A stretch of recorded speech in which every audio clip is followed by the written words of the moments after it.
So ഇന്നത്തെ topic എന്താണെന്ന് വെച്ചാൽ പ്രോഫിറ്റ് ആൻഡ് ലോസ്, പിന്നെ ഡിസ്കൗണ്ട്.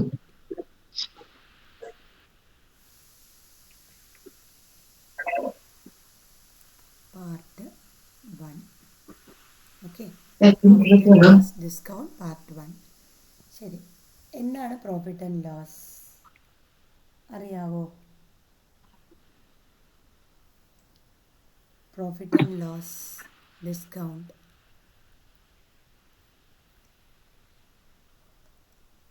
നിങ്ങൾ ഡ്രസ്സൊക്കെ മേടിക്കാൻ പോകുമ്പോൾ ഡിസ്കൗണ്ട് സെയിൽ എന്നൊക്കെ കണ്ടിട്ടുണ്ടോ? പ്രോഫിറ്റ് ലോസ് ഞാൻ കുറച്ച് ദിവസം മുന്നേ പഠിപ്പിച്ചിട്ടുണ്ടായിരുന്നു, ഓർമ്മയുണ്ടോ? എന്താണ് പ്രോഫിറ്റ് എന്ന് പറഞ്ഞു തന്നിട്ടുണ്ടായിരുന്നു, ഓർമ്മയുണ്ടോ?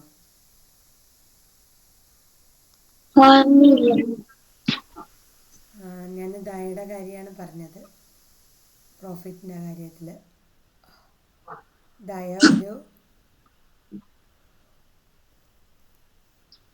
ഒരു ചോക്ലേറ്റ് 100 റുപ്പീസിന് മേടിച്ചു. ദിയയ്ക്ക് അത് 110 റുപ്പീസിന് കൊടുത്തു. അപ്പോൾ ദിയ ദയയ്ക്ക് 110 റുപ്യയാണ് തന്നത്. അപ്പോൾ മൈനസ് ചെയ്താൽ 10. ഇതാണ് പ്രോഫിറ്റ് എന്ന് പഠിപ്പിച്ചിട്ടുണ്ടായിരുന്നു. അപ്പോൾ വാങ്ങിയ വില അതാണ് കോസ്റ്റ് പ്രൈസ്. വിറ്റ വില അതാണ് സെല്ലിംഗ് പ്രൈസ്. അപ്പോൾ പ്രോഫിറ്റ് പറഞ്ഞാൽ എന്താണ് എന്ന് നോക്കുമ്പോൾ selling price minus cost price. വളരെ ഇമ്പോർട്ടൻ്റ് ആയിട്ടുള്ള ഫോർമുലയാണിത്. പ്രോഫിറ്റ് പറഞ്ഞാൽ എന്താ? Selling price minus cost price, അതാണ് പ്രോഫിറ്റ്. അതേ ലോസ് പറഞ്ഞാൽ എന്താ? എന്നാൽ ലോസ് എന്ന് പറഞ്ഞു കഴിഞ്ഞാൽ, ഇപ്പോൾ അവന്തിക ഒരു സാധനം മേടിക്കുന്നു, 90 റുപ്യക്ക് മേടിക്കുന്നു. അതിനെ 100 റുപ്യക്കാണ്, അല്ല 100 റുപ്യല്ല, 80 റുപ്യക്ക് വിൽക്കുന്നു. അപ്പോൾ ഇവിടെ ഡിഫറൻസ് വരുന്നത് 10 ആണ്. ഇത് അവന്തികയുടെ കയ്യിൽ നിന്ന് പൈസ എടുത്ത് 90 റുപ്യക്ക് ഒരു ടീഷർട്ട് മേടിച്ചു. അപ്പോൾ അത് വേറൊരു കുട്ടിക്ക് കൊടുക്കുകയാണ്, വെറും 80 റുപ്യക്കാണ് കൊടുത്തത്. 10 റുപ്യ ഡിഫറൻസ് വരുന്നു. ഈ 10 റുപ്യ ലോസ് ആണോ പ്രോഫിറ്റ് ആണോ? ലോസ് ആണ്. അപ്പോൾ ലോസ് എന്ന് പറയുമ്പോൾ ഇവിടെ ഈ ഇതല്ലേ കോസ്റ്റ് പ്രൈസ്. കോസ്റ്റ് പ്രൈസ് എങ്ങനെയുണ്ട്? ഹൈ ആയിട്ടുണ്ട്. So cost price minus selling price ആണ് ലോസ്. ഓക്കെ, സോ പ്രോഫിറ്റ് പറഞ്ഞാൽ selling price minus cost price, loss എന്ന് പറഞ്ഞാൽ cost price minus selling price. Clear? ഇങ്ങനെ ഇരിക്കേ കുറച്ച് ക്വസ്റ്റ്യൻസ് നമുക്ക് നോക്കാം. പ്രോഫിറ്റ് പെർസെൻറ്റേജ് നമുക്ക് വരും. എന്നാൽ നമുക്ക് കുറച്ച് ക്വസ്റ്റ്യൻസ് നോക്കാം, പ്രൊസീഡ് ചെയ്യാം.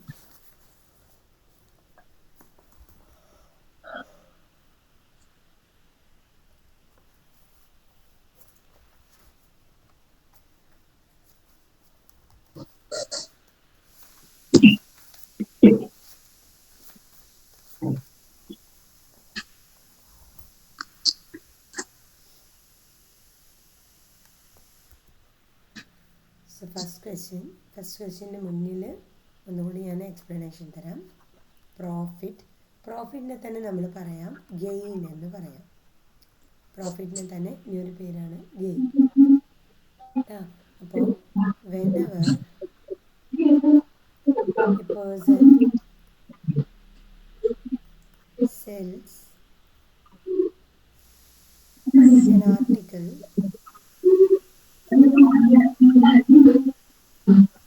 at price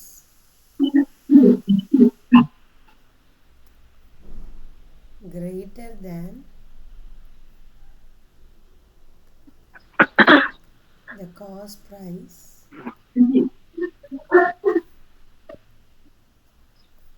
he is said to have made made a profit or gain. നോക്കൂ, ഇതാണ് എക്സ്പ്ലനേഷൻ. പ്രോഫിറ്റ് പറഞ്ഞാൽ എന്താ എന്ന് ചോദിച്ചു കഴിഞ്ഞാൽ, ഇത് ഞാൻ എന്തിനാ പഠിപ്പിക്കണമെന്ന് വെച്ചാൽ ചിലപ്പോൾ ഇത് വൺ വേർഡ് ക്വസ്റ്റ്യൻ ആയിട്ട് നിങ്ങൾക്ക് വരാം. അത് കാരണമാണ്. Whenever a person sells an article, എപ്പോഴൊക്കെ ഒരു പേഴ്സൺ ഒരു സാധനത്തിനെ വിൽക്കുമ്പോൾ at price greater than the cost price, അയാൾ മേടിച്ച വിലനേക്കാളും അയാൾ ഗ്രേറ്റർ ആക്കിയിട്ട് വിൽക്കുമ്പോഴൊക്കെ he said to have made a profit or gain. So അപ്പോൾ അയാൾക്ക് കിട്ടുന്നതൊക്കെ എന്തായിരിക്കും? പ്രോഫിറ്റ് ആയിരിക്കും. എപ്പോഴും കോസ്റ്റ് പ്രൈസിനേക്കാളും പൈസ കൂടുതലാക്കി വിറ്റു എങ്കിൽ അയാൾക്ക് എപ്പോഴും എന്താണ് സംഭവിക്കുക? പ്രോഫിറ്റാണ് സംഭവിക്കുക. ഞാൻ പറഞ്ഞതിനെ ദയ ഒന്നും കൂടി റിപ്പീറ്റ് ചെയ്യൂ. എന്താ ഞാൻ പറഞ്ഞ്? എപ്പോഴും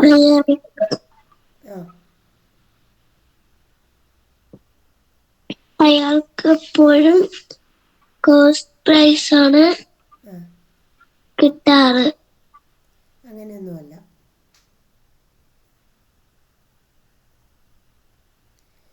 എപ്പോഴൊക്കെ കോസ്റ്റ് പ്രൈസിനേക്കാളും കൂടുതലാക്കിയിട്ട് സാധനം വിൽക്കുന്നുണ്ടോ അപ്പോഴൊക്കെ ആ വിൽക്കുന്ന ആൾക്ക് പ്രോഫിറ്റാണ് സംഭവിക്കുക. ഓക്കെ, എപ്പോഴൊക്കെ കോസ്റ്റ് പ്രൈസിനേക്കാളും കൂടുതലാക്കിയിട്ട് വിൽക്കുന്നുണ്ടോ ഒരു സാധനം, ഇങ്ങനെ കൃത്യമായിട്ട് പറയണമെങ്കിൽ ഒരു സാധനം ആ സാധനത്തിൻ്റെ കോസ്റ്റ് പ്രൈസിനേക്കാളും കൂടുതലാക്കി സെല്ലിംഗ് പ്രൈസായിട്ട് പൈസയാക്കി വിൽക്കുമ്പോഴൊക്കെ അയാൾക്ക് കിട്ടുന്നത് എന്താണ്? പ്രോഫിറ്റാണ്. പറയൂ അവന്തിക, ട്രൈ ചെയ്യൂ ഞാൻ പറഞ്ഞത്.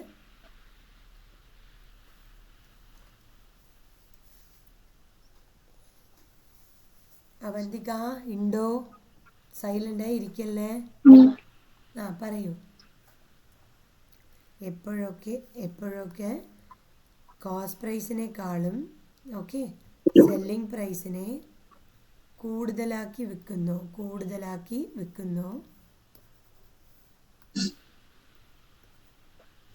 അപ്പോഴൊക്കെ എന്താണ് സംഭവിക്കുക? പ്രോഫിറ്റാണ് സംഭവിക്കുക. ഒന്ന് ട്രൈ ചെയ്യൂ. പ്രോഫിറ്റ് പറഞ്ഞാൽ എന്താ?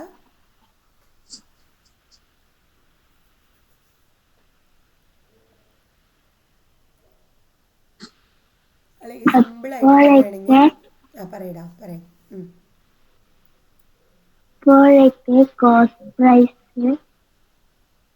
കോസ്റ്റ് പ്രൈസിനേക്കാളും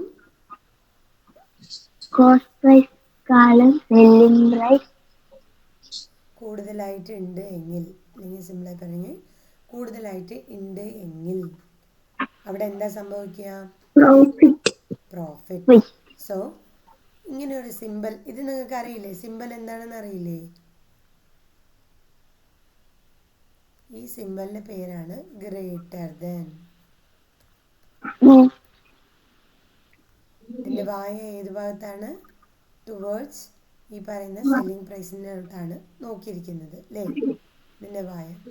സോ സെല്ലിംഗ് പ്രൈസ് എപ്പോഴാണോ കൂടുന്നത് കോസ്റ്റ് പ്രൈസിനേക്കാളും അവിടെ എന്താ സംഭവിക്കുക? പ്രോഫിറ്റ്. തിരിച്ച് കോസ്റ്റ് പ്രൈസ് എപ്പോഴാണോ കൂടുന്നത് സെല്ലിംഗ് പ്രൈസിനേക്കാളും അപ്പോൾ അവിടെ ലോസ് ആണ് സംഭവിക്കുക. ഗ്രേറ്റർ ഇമ്പോർട്ടൻ്റ് ആണ്. ലോസിൻ്റെ ഡെഫിനേഷൻ പറയൂ രണ്ടുപേരും. കോസ്റ്റ് പ്രൈസ് എപ്പോഴൊക്കെയാണോ സെല്ലിംഗ് പ്രൈസിനേക്കാളും കൂടുന്നത് അപ്പോൾ അവിടെ എന്ത് സംഭവിക്കും? ലോസ് സംഭവിക്കും. പറയൂ, ഞാൻ പറഞ്ഞത് ഒന്ന് ഇതായിട്ട് പറയൂ, സ്റ്റേറ്റ്മെൻ്റ് ആയിട്ട് പറയൂ.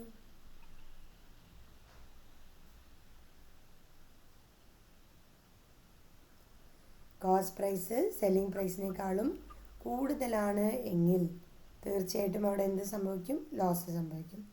സെല്ലിംഗ് പ്രൈസ് കോസ്റ്റ് പ്രൈസിനേക്കാളും കൂടുതലാണെങ്കിൽ അവിടെ പ്രോഫിറ്റ് സംഭവിക്കും.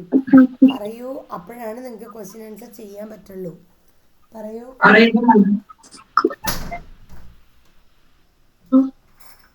അവന്തിക പറയൂ. What is mean by profit?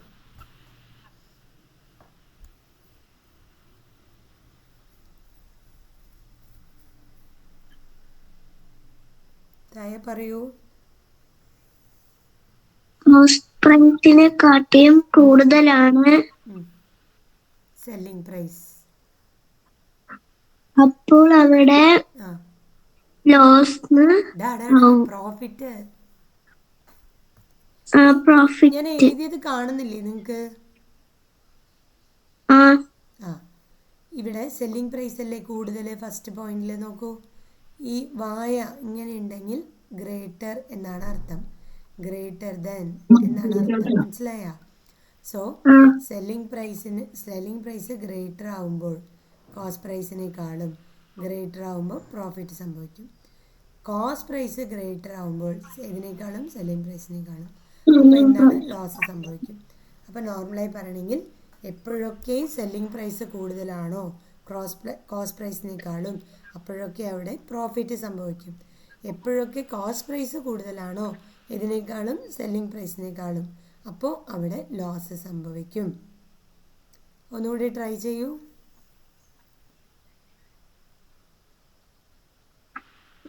Avanthika പറയൂ. സെല്ലിംഗ് പ്രൈസ് എപ്പോഴെങ്കിലും കൂടുമ്പോ ഏതിനേക്കാളും, അവിടെയാണ് അത് ഇമ്പോർട്ടൻറ്റ്. ഏതിനേക്കാളും? Greatest cost cost price. പ്രൈസിനേക്കാളും. അപ്പോൾ അവിടെ എന്ത് സംഭവിക്കും? അപ്പൊ അവിടെ പ്രോഫിറ്റ് സംഭവിക്കും. കോസ്റ്റ് പ്രൈസിൻ്റെ മറ്റേ ഇതിൻ്റെ കാര്യം പറയും, ലോസിൻ്റെ കാര്യം പറയും. എപ്പോഴൊക്കെയാണോ കോസ്റ്റ് പ്രൈസ് ഏതിനേക്കാളും സെല്ലിംഗ് പ്രൈസ് കാളും കൂടുതലാണ് അവിടെ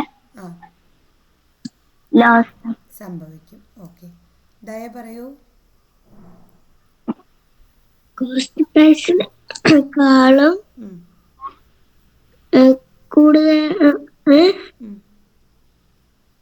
സെല്ലിംഗ് പ്രൈസ്. അപ്പോൾ അവിടെ സംഭവിക്കും profit. Yes, super. Next. Cost പ്രൈസിനേക്കാളും ഏറ്റവും ചെറുതാണ് സെല്ലിംഗ് പ്രൈസ്. അപ്പോൾ അവിടെ അങ്ങനെയും പറയാം. കോസ്റ്റ് പ്രൈസിനേക്കാളും സെല്ലിംഗ് പ്രൈസ് കുറവാകുന്ന സമയത്ത് എന്തായിരിക്കും? അവിടെ ലോസ് സംഭവിക്കും. അങ്ങനെയും പറയാം, തിരിച്ചും പറയാം കേട്ടോ. കോസ്റ്റ് പ്രൈസിനേക്കാളും സെല്ലിംഗ് പ്രൈസ് കുറവാകുമ്പോൾ അവിടെ ലോസ് സംഭവിക്കും, കൂടുതലാവുമ്പോൾ പ്രോഫിറ്റ് സംഭവിക്കും. Okay, clear. സോ ക്വസ്റ്റ്യനിലേക്ക് പോവാം. സോ ഫസ്റ്റ് ക്വസ്റ്റ്യൻ, എക്സാമ്പിൾ 1 എന്താണെന്ന് വെച്ചാൽ ഇവിടെ നമുക്ക് ഫൈൻഡ് സെല്ലിംഗ് പ്രൈസ് എന്ന് പറയുന്നു. ഇവിടെ നമുക്ക് എന്തൊക്കെ തന്നിട്ടുണ്ടെന്ന് വെച്ചാൽ വെൻ കോസ്റ്റ് പ്രൈസ് വന്നിട്ട് 80, പിന്നെ ലോസ് വന്നിട്ട് 20% എന്ന് പറയുന്നു.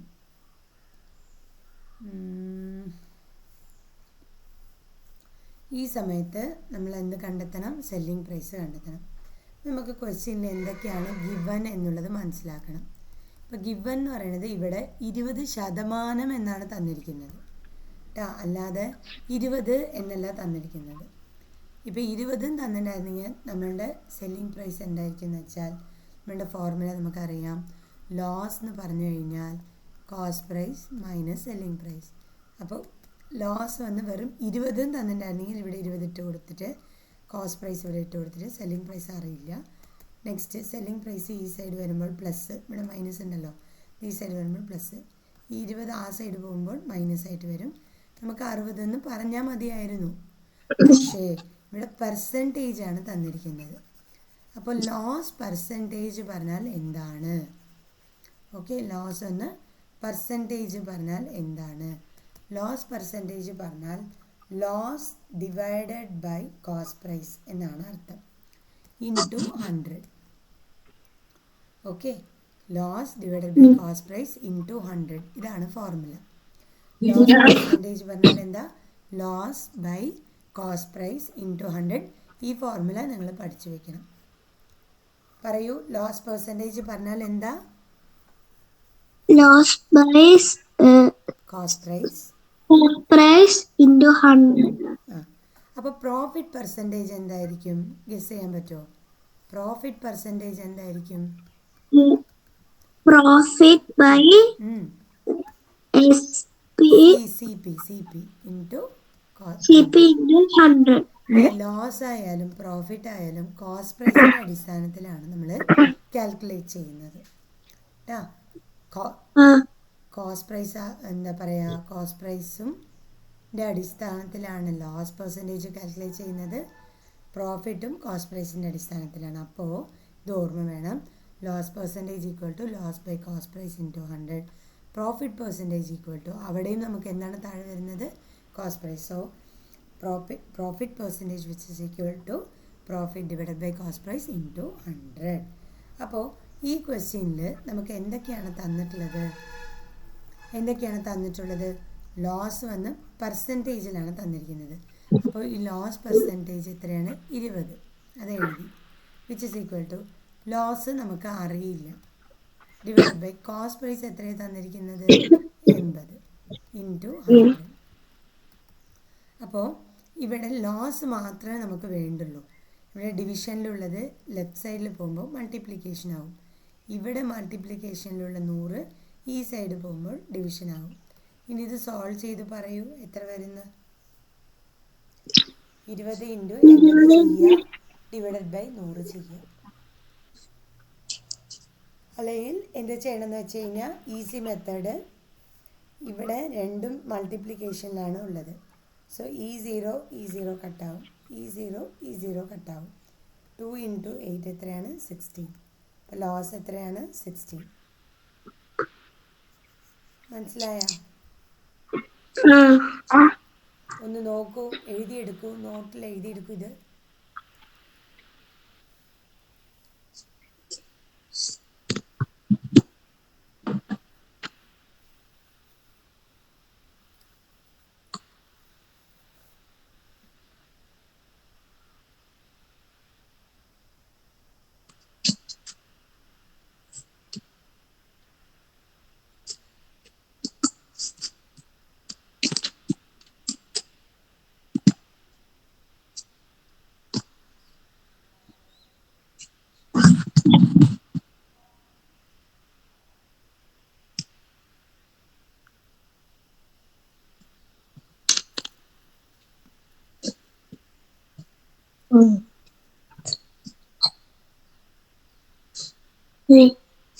S dot P and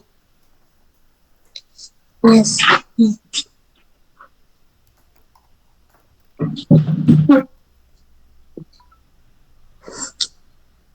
yes P betul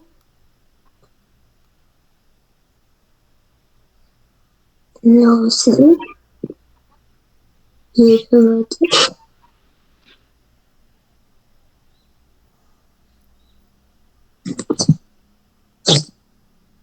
los C dot P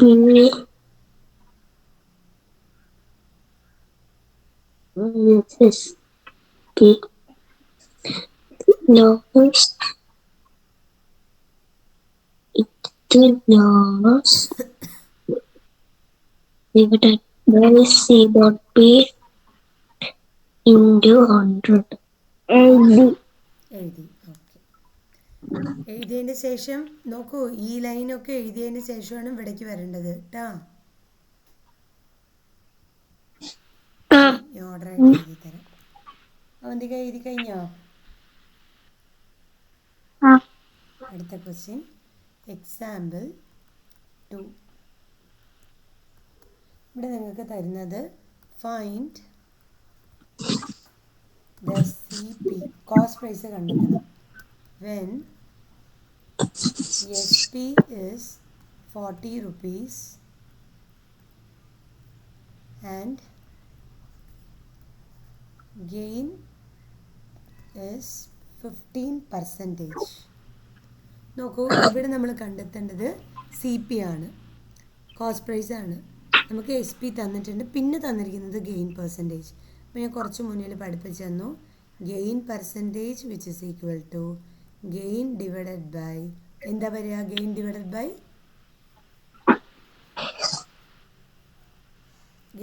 by cost price into 100. Okay, gain divided by cost price into 100.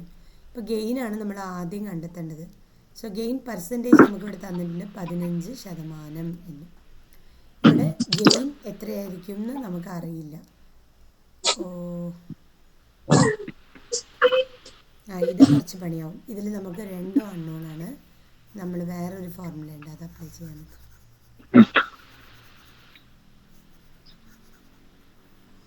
അതെന്താണെന്ന് വെച്ച് കഴിഞ്ഞാൽ, ഇപ്പോൾ നിങ്ങൾക്ക് ആ ഫോർമുലാസ് കൂടി പറഞ്ഞുതരാം. ഒന്നുകൂടി പറഞ്ഞുതരാം കേട്ടോ. പ്രോഫിറ്റ് അല്ലെങ്കിൽ ഇത് എഴുതി വെച്ചോളൂ കേട്ടോ. പ്രോഫിറ്റ് അല്ലെങ്കിൽ gain which is equal to selling price minus cost price. ഇത് എഴുതിയെടുക്കൂ.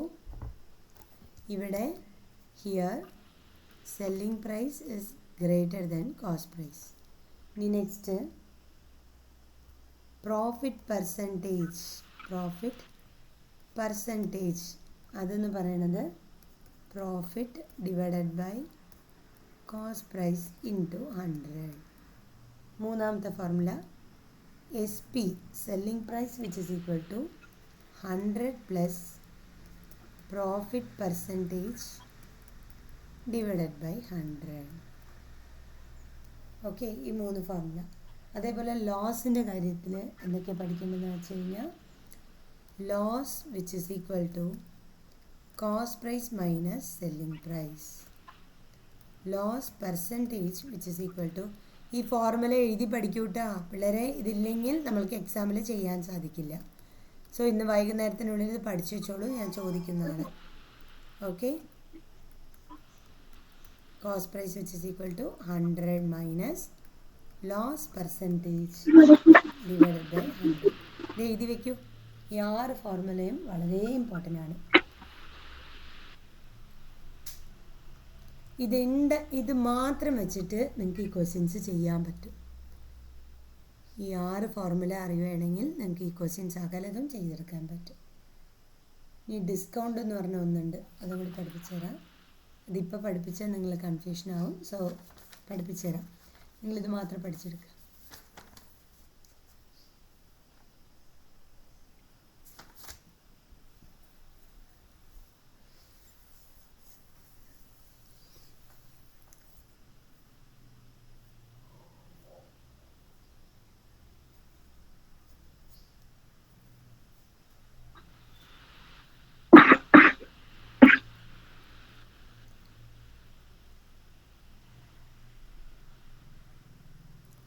പണ്ട് ഞാൻ പ്രാക്ടീസ് കൊടുത്തിട്ടുണ്ടായിരുന്നില്ലേ. ഇപ്പോൾ അവന്തികയ്ക്കൊക്കെ അറിയാം, ധൃദേവിനെ കുറിച്ചൊക്കെ അറിയില്ലേ അവന്തികയ്ക്ക്?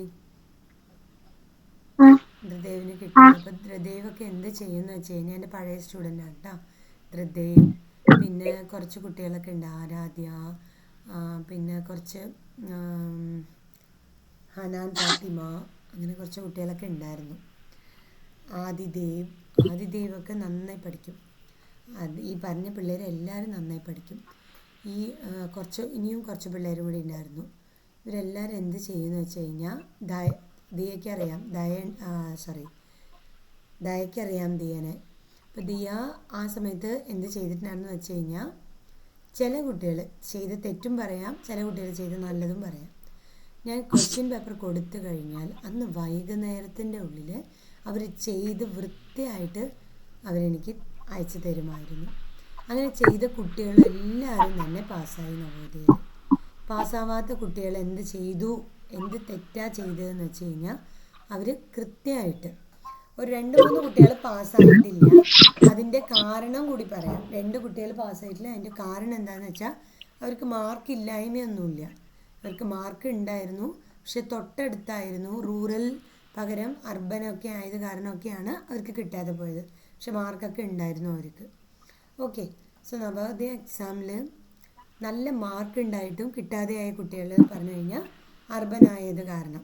അവർ എന്താ പറയുക, റൂറൽ പറഞ്ഞാൽ ഗ്രാമങ്ങളിൽ വസിക്കുന്നവർ. ഈ പറഞ്ഞ അർബൻ പറഞ്ഞു കഴിഞ്ഞാൽ അർബനും കുട്ടികളെ സെലക്ട് ചെയ്യും, പക്ഷെ അവരുടെ മാർക്ക് അടിസ്ഥാനത്തിലാണ്. ഇപ്പോൾ 2 പേര് അർബൻ ആണെന്ന് വെച്ചോളൂ. അതിൽ ഒരാൾക്ക് 97 മാർക്കുണ്ട്, ഒരാൾക്ക് 90 മാർക്ക് തന്നെ ഉള്ളൂ എന്ന് വെച്ചാൽ 97 മാർക്കുള്ള ആൾക്കാരനെ അവർ സെലക്ട് ചെയ്യും. ചിലപ്പോൾ അർബനിന്ന് ഒരു 5 അല്ലെങ്കിൽ 3 ആൾക്കാരനെ തന്നെ സെലക്ട് ചെയ്യുന്നുണ്ടായിരിക്കുള്ളൂ. അങ്ങനെ അങ്ങനെ ആ കുട്ടിക്ക് കിട്ടാതെയായി കേട്ടോ. പക്ഷേ കുട്ടി വർക്കൗട്ടൊക്കെ ചെയ്തിട്ടുണ്ടായിരുന്നു. ചില കുട്ടികൾ പ്രാക്ടീസേ ചെയ്തിട്ടുണ്ടായിരുന്നില്ല ഒട്ടും. അവർ ഞാൻ പറയുന്നതൊന്നും കേൾക്കാതെ അവർ ഹോംവർക്ക് ഒന്നും ചെയ്തയക്കാതെ ഉണ്ടായിരുന്നു. അവർക്കൊന്നും ഒട്ടും മാർക്ക് നേടാൻ സാധിച്ചില്ല. മനസ്സിലായോ? അപ്പോൾ എന്ത് ചെയ്യണം? പ്രാക്ടീസ് ചെയ്യണം നിങ്ങൾ. ഇത്രയും ദിവസം എങ്ങനെയോ പോയിക്കോട്ടെ, കുഴപ്പമില്ല. ഇനി തരുന്ന ക്വസ്റ്റ്യൻസൊക്കെ വൃത്തിയായിട്ട് ചെയ്തെടുത്തുവെങ്കിൽ എക്സാമിന് നിങ്ങൾക്ക് യാതൊരുവിധ പേടിയും വേണ്ട, വൃത്തിയായിട്ട് ചെയ്യാൻ സാധിക്കും. നിങ്ങൾ പ്രാക്ടീസ് ചെയ്ത് നിങ്ങൾ ഹാർഡ് വർക്ക് ചെയ്തതൊക്കെയാണ് നിങ്ങൾക്ക് അവിടെ ദൈവം വിചാരിക്കും ആ കുട്ടി ഹാർഡ് വർക്ക് ചെയ്തിട്ടുണ്ട്, ഈ കുട്ടിക്ക് നമുക്ക് ഹെൽപ്പ് ചെയ്യാം. പഠിച്ചത് മറന്നു പോയിട്ടുണ്ടെങ്കിൽ പോലും നിങ്ങൾക്ക് ദൈവം ഹെൽപ്പ് ചെയ്യുന്നുണ്ടായിരിക്കും. മനസ്സിലായോ? അപ്പോൾ കുറച്ച് ഹാർഡ് വർക്ക് ചെയ്യണം. കുറച്ച് ക്വസ്റ്റ്യൻസൊക്കെ ചെയ്ത് ചെയ്ത് ചെയ്ത് നോക്കണം. അപ്പോഴാണ് തലേന്ന് പോവാതിരിക്കുക. ഓക്കെ, സോ അത് എഴുതിയെടുക്കൂ വേഗം. എഴുതി. ഇനി ഈ 6 ഫോർമുല മാത്രം വെച്ചിട്ടാണ് നമ്മൾ ക്വസ്റ്റ്യൻ ചെയ്യാൻ പോകുന്നത്. അപ്പം അതിൽ എക്സാമ്പിൾ 2 ആണ് നമ്മൾ ചെയ്യാൻ പോകുന്നത്. എങ്ങനെയാണെന്ന് വെച്ച് കഴിഞ്ഞാൽ find the CP when SP is 40 rupees and gain percentage is 15%. ഇതാണ്. അപ്പം ഇതിൻ്റെ ഫോർമുല എന്ത് ഫോർമുല വെച്ച് നമുക്ക് ചെയ്യാമെന്ന് വെച്ച് കഴിഞ്ഞാൽ okay, selling price which is equal to 100 plus profit percentage divided by cost price into 100. ഈ ഒരു ഫോർമുലയിൽ ഈ ഒരു ഫോർമുല നിങ്ങൾ പഠിച്ചു കഴിഞ്ഞാൽ ഇതിൽ സെല്ലിംഗ് പ്രൈസ് തന്നിട്ടുണ്ട്, പ്രോഫിറ്റ് പെർസെൻറ്റേജ് തന്നിട്ടുണ്ട്.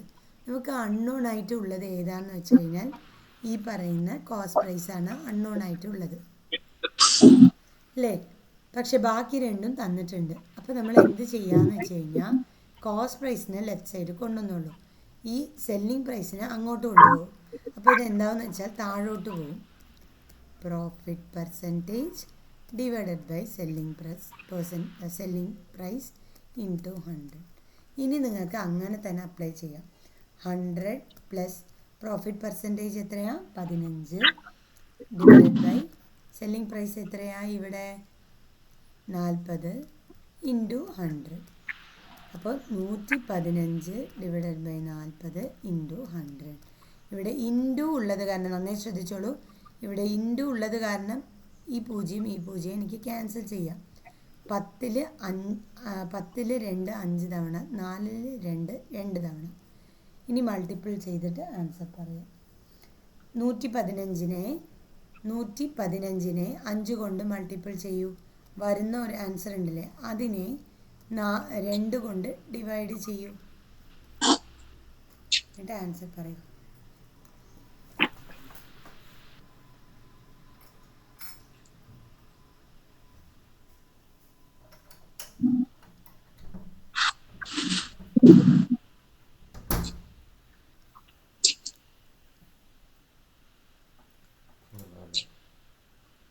അവന് ബൂസ്റ്റ് കിട്ടും.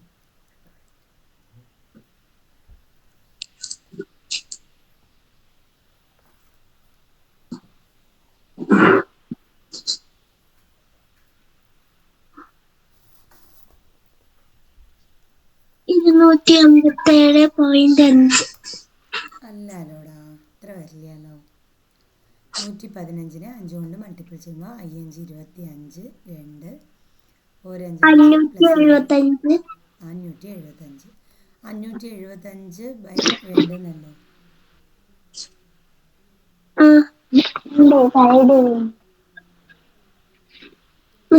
ഡിവൈഡ് ചെയ്യണം. ഡിവൈഡ് ചെയ്യണം.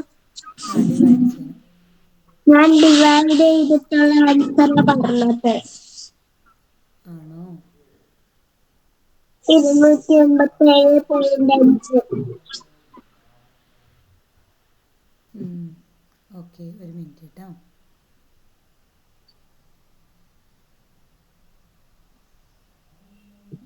കോസ്റ്റ്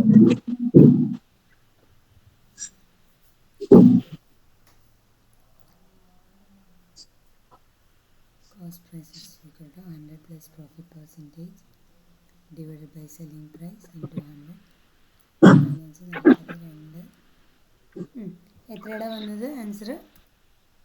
287.5. Yes, correct.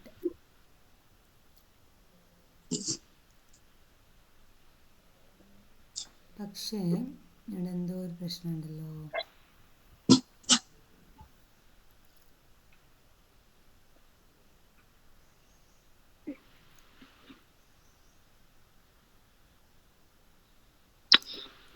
ഞാൻ എന്ത് ചെയ്തു? കോസ്റ്റ് പ്രൈസ്, അയ്യോ ഞാൻ ഫോർമുല തെറ്റി എഴുതിപ്പോയി. തെറ്റി എഴുതിയിട്ടുണ്ട് കേട്ടോ. ഒരു മിനിറ്റ്.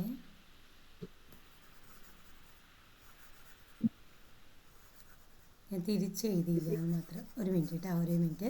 നിങ്ങൾ ചെയ്തത് ശരിയാണ്, പക്ഷേ ചെയ്തു വന്ന ആൻസറൊക്കെ ശരിയാണ്, പക്ഷേ ഫോർമുല വന്നിട്ട് ഞാൻ തെറ്റായിട്ട് എഴുതിപ്പോയി. ഒരു മിനിറ്റ് കേട്ടോ.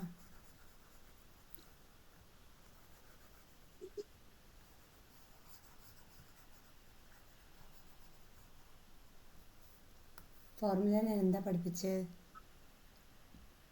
നിങ്ങൾക്ക് selling price which is equal to cost price into 100 plus profit percentage divided by 100. ഇതാണ് ചെയ്യേണ്ടത് കേട്ടോ. അപ്പോൾ കോസ്റ്റ് പ്രൈസ് ഇവിടെ 40 ഇൻറ്റു 100, 100 പ്ലസ് 15. അപ്പോൾ 40 ഇൻറ്റു 115 ബൈ 100. 100-ൽ 20 വന്ന 5 തവണ, 40-ൽ 20 വന്ന 2 തവണ. ഇനി 115-ൽ 5 വന്ന എത്ര തവണയുണ്ട്? 115-ൽ 10-ൽ 5 2 തവണ, 15-ൽ 5 3 തവണ. So answer 40.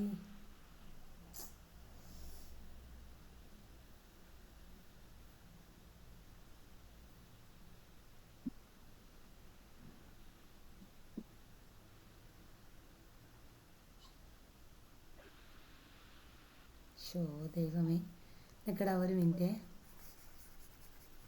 വീണ്ടും വീണ്ടും മാറ്റി മാറ്റി ചെയ്തു പോകും. ഒരു മിനിറ്റ്. ഇതിലേ ക്വസ്റ്റ്യൻ ഒന്നുകൂടി വായിക്കാം. Find the C P. നമ്മൾ എന്ത് കണ്ടെത്തണം? സി പി ആണ് കണ്ടെത്തുന്നത്. അപ്പോൾ സി പിനെ ഇവിടെ വെച്ചോളൂ, ബാക്കിയുള്ളതൊക്കെ അങ്ങോട്ട് കൊണ്ടുപോകും. So S P into 100 divided by 100 plus profit percentage. അപ്പോൾ എസ് പി എത്രയാണ്? 40 into 100 divided by 100 plus profit percentage എത്രയാണ്? 15%. അപ്പോൾ 40 ഇൻറ്റു 100 ബൈ 115. ഇനി സോൾവ് ചെയ്യൂ. ഇതാണ് കറക്റ്റ് വേട്ടാ. ഞാൻ ഫസ്റ്റ് ടൈം എന്താ തെറ്റ് ചെയ്തതെന്ന് വെച്ച് കഴിഞ്ഞാൽ സെല്ലിംഗ് പ്രൈസ് കോസ്റ്റ് പ്രൈസ് മാറ്റി എഴുതിപ്പോയി. രണ്ടാമത്തെ തവണ ഞാൻ തെറ്റ് ചെയ്തത് ഇവിടെ കോസ്റ്റ് പ്രൈസിന് പകരം ഞാൻ ഈ 40 എടുത്ത് എഴുതിപ്പോയി. സെല്ലിംഗ് പ്രൈസ് ആണല്ലോ 40. അപ്പോൾ ഇപ്പോൾ ഞാൻ എഴുതിയത് കറക്റ്റ് വേ ആണ് കേട്ടോ. ഇത് എഴുതിക്കോളൂ വൃത്തിയായിട്ട്. ഇത് തന്നെ ഇത് മാത്രം എഴുതിക്കോളൂ. എഴുതിയിട്ട് സോൾവ് ചെയ്യൂ.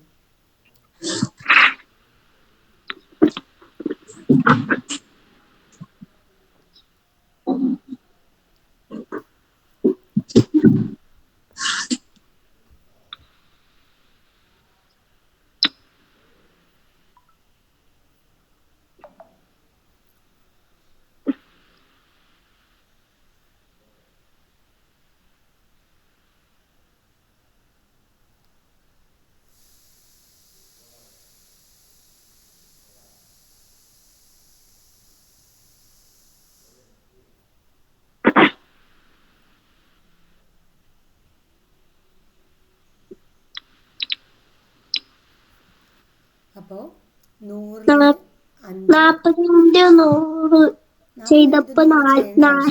വേണ്ട, അങ്ങനെ ചെയ്യണമെങ്കിലും ചെയ്യാം. ഈസി മെത്തേഡല്ലേ നമ്മളിപ്പോൾ ചെയ്യേണ്ടത്. ശരി, നീ 40 ഇൻറ്റു 100 ചെയ്തപ്പോൾ എത്ര കിട്ടി? 4000 ഡിവൈഡഡ് ബൈ 115 ചെയ്ത ആൻസർ കിട്ടി. 115 2 3 തവണയാണെങ്കിൽ 375. ഓക്കെ, 3 തവണയാണെങ്കിൽ 345. 75-ൽ 45 ബാലൻസ് വന്നിട്ട് 55 എത്ര കിട്ടും? അപ്പോൾ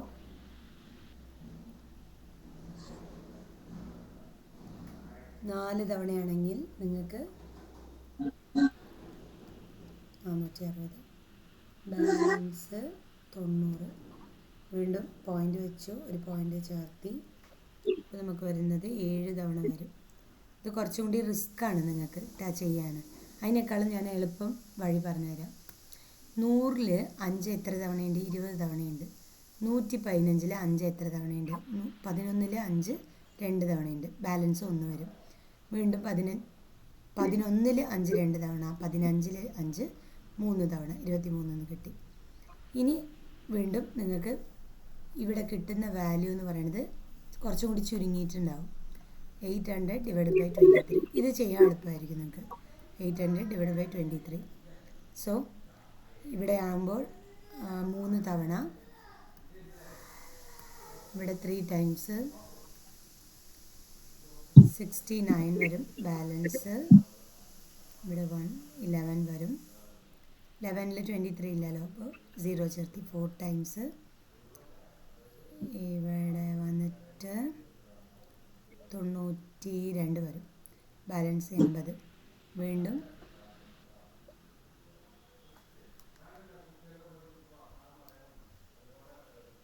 18 വരും കേട്ടോ.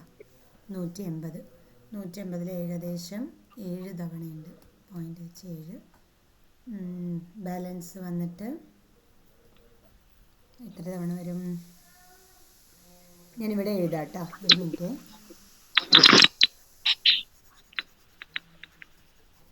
ഇവിടെ എഴുതാം. So 800 divide by 23. 80-ൽ 23 3 ടൈംസ് ഉണ്ട്. 69 വരും. ബാലൻസ് 1. ഇവിടെ 1 വരും. 11 വരും. 11-ൽ 23 ഇല്ല, അപ്പോൾ 0 ഇറക്ക്. 110-ൽ 23 4 തവണയുണ്ട്. ഇതിപ്പോൾ ഞാൻ എങ്ങനെ എളുപ്പത്തിൽ പറയണമെന്ന് വെച്ചാൽ എനിക്കറിയാം, ഞാൻ കുറേ തവണ ക്വസ്റ്റ്യൻസ് ചെയ്തിട്ടുണ്ട്. പക്ഷെ നിങ്ങൾ എന്ത് ചെയ്യണമെന്ന് വെച്ചാൽ 23-ൻ്റെ ടേബിൾ ഒന്ന് എഴുതി വെക്കുക കേട്ടോ. അങ്ങനെ എഴുതുവാണെങ്കിൽ കുറച്ചും കൂടി എളുപ്പമായിരുന്നു.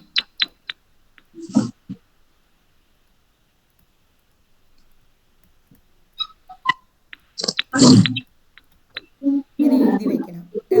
എഴുതി വയ്ക്കുമ്പോൾ കുറച്ചും കൂടി എളുപ്പമാവും. 23 × 5 എന്ന് പറഞ്ഞ് ചെയ്താൽ 15 1 11 115. അതേപോലെ 23 × 6 എന്ന് പറഞ്ഞു കഴിഞ്ഞാൽ 18 1 13 38. 23 × 7 എത്ര വരുന്നു വെച്ച് കഴിഞ്ഞാൽ 1 2 7 9 14 2 16. ഓക്കെ.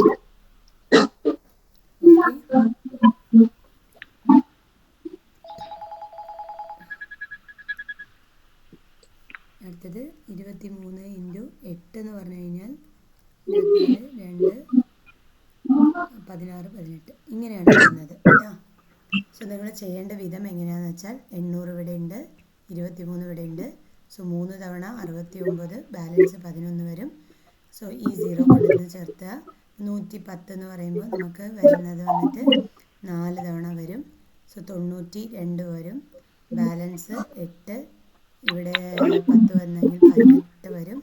ഇവിടെ പോയിൻ്റ് വെച്ച് ഇവിടെ 0 ചേർത്തി. 7 തവണ വരും. 161. ബാലൻസ് 19 വരും. ഇവിടെ 0 ചേർത്തി. 8 തവണ 184 6. സോ ആൻസർ വന്നിട്ട് 34.77 കേട്ടോ. ഇന്നത്തെ ക്ലാസ് മതി. ബാക്കി വൈകുന്നേരം പഠിക്കുക, ഇല്ലെങ്കിൽ